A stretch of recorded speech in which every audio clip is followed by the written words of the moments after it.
Om Swastiastu. Teman-teman yang saya sayangi, marilah kita panjatkan puji syukur kehadirat Tuhan Yang Maha Esa, karena berkat-Nya lah kita dapat berkumpul di hari yang bahagia ini dengan keadaan sehat. Semoga Tuhan selalu menyertai kita.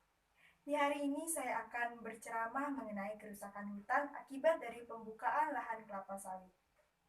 Teman-teman yang saya cintai, setiap hari mulai dari bangun tidur hingga tidur kembali, saya menggunakan sabun, sampo, pasta gigi, minyak goreng, dan sabun cuci. Juga menikmati makanan ringan seperti es krim, biskuit, atau coklat. Bagaimana dengan kalian? Setiap hari tentu kita menggunakan produk tersebut. Produk tersebut merupakan kebutuhan harian yang tidak dapat kita hindari penggunaannya. Banyak dari produk tersebut mengandung minyak sawit. Minyak sawit merupakan minyak nabati yang paling diminati karena murah dan paling tinggi tingkat produktivitas per hektarnya dibandingkan minyak lainnya, seperti minyak kedelai, minyak bunga matahari, minyak bunga rapa, dan minyak lainnya. Karena sangat banyak kegunaannya, permintaan dunia akan minyak sawit pun meningkat, khususnya dari Indonesia. 70% minyak sawit dari Indonesia diekspor ke luar negeri untuk diolah menjadi produk rumah tangga. Kemudian sisanya digunakan untuk keperluan dalam negeri. Tahun lalu, pemerintah Indonesia menargetkan peningkatan jumlah produksi minyak sawit hingga 40 juta ton pada tahun 2020 dari produksi tahun sebelumnya yang besarnya 20 juta ton.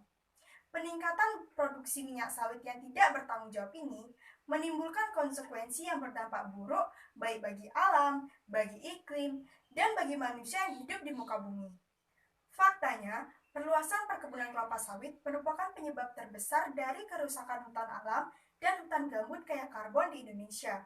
Perkebunan sawit berkontribusi dalam penggundulan hutan seluas 300.000 hektar pada periode 2009 sampai 2011, yang mana hutan tersebut merupakan habitat yang penting bagi harimau Sumatera, orangutan, gajah, serta satwa liar lain yang dilindungi dan memiliki peran penting dalam menjaga keseimbangan ekosistem. Tidak hanya itu, kerusakan hutan hujan tropis di dunia telah menyumbang hingga 20% dari total emisi gas rumah kaca, yang menjadi faktor utama perubahan iklim secara ekstrim dan menyebabkan temperatur bumi meningkat.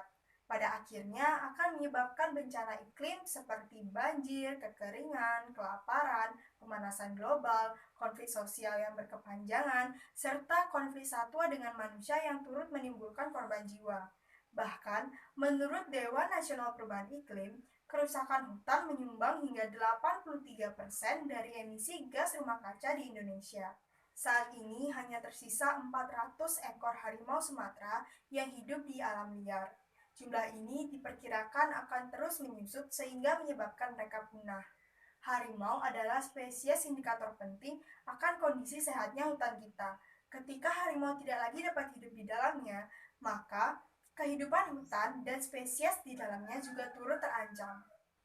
Kelapa sawit memang memiliki banyak sekali manfaat, tetapi kalian tidak inginkan kalau produk yang kalian pakai yang berasal dari kelapa sawit turut merusak hutan dan memusnahkan harimau yang tersisa?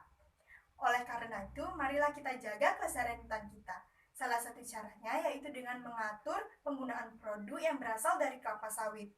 Diharapkan produksi kelapa sawit juga dapat dikontrol, sehingga kedepannya pembukaan lahan akan berkurang. Jika pembukaan lahan dapat berkurang, kita bisa melindungi hutan kita dan kehidupan di dalamnya dari kepunahan. Baiklah, hanya itu yang dapat saya sampaikan untuk hari ini. Semoga teman-teman semua berkenan untuk menjaga kelestarian hutan kita. Mohon maaf apabila ada kesalahan maupun perkataan saya yang kurang berkenan di hati teman-teman. Akhir kata, saya tutup dengan paraman Santi. Om Santi, Santi, Santi.